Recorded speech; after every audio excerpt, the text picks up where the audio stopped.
Hello, welcome to my report on our property's electrical systems for September 2023. We are based in the old county of Huntingdonshire in England.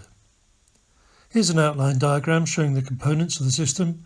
You can find further details in the description below the video. The first graph shows the electrical energy coming into the property each day from the grid and from our two solar arrays. The figures behind the graph come from the daily readings of the two solar generation meters and the electricity meter. The total solar production this month was 600 units, an average of 20 units per day. The lowest production was just 6.6 units on the 20th and the highest was 32.8 on the 4th. 151 grid units were imported, with under 2 at normal rate and the rest at economy 7 low rate. The figures don't seem to add up because they have been corrected to the nearest whole number. The Powerwall was given a boost from the grid on 11 nights, and on 6 other nights the battery was prevented from discharging during the low rate period, so the house took its requirements from the grid during that time. The Tesla app stated that 10.7 units were exported to the grid, which was 1.8% of the total electrical energy coming in and 1.4% of the solar energy produced. The solar contribution to the month's electricity input was just under 80%. This second graph shows how the electrical energy reached the property in the car, either directly or via the Powerwall.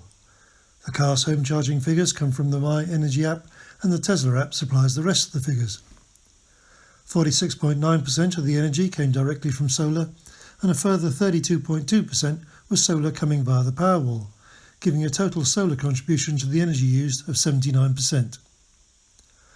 Our Zappi charger put 81 solar and 49 grid units into the car, so the 237 miles driven were at a cost of 1.79 pence per mile. This graph shows the energy going into and coming out of the Powerwall each day, as reported by the Tesla app. 89.1% of the energy which went into the battery came back out. And this is the self-power graph, based on figures from the Tesla app, which reported that the proportion of self-power, which is energy supplied via the Powerwall or directly from solar, was 86.7%. Some of the energy coming via the Powerwall was, of course, imported from the grid. And here's the graph showing the solar southwest production over the years since installation.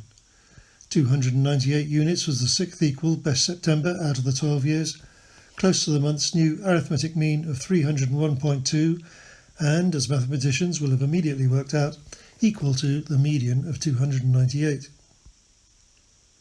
Here is the cumulative year-to-date graph for the production from that southwest array. 2023 has stayed in 9th place out of the 12 years for the months January to September.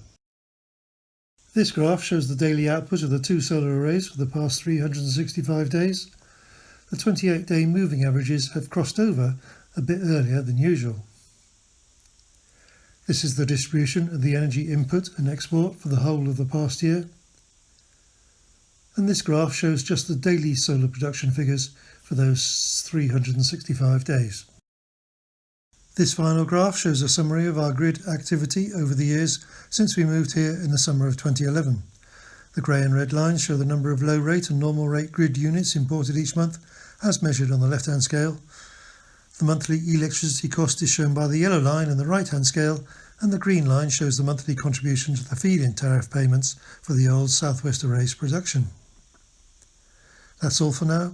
Here are the Tesla app graphs for each day of September, and maybe I'll see you again next month.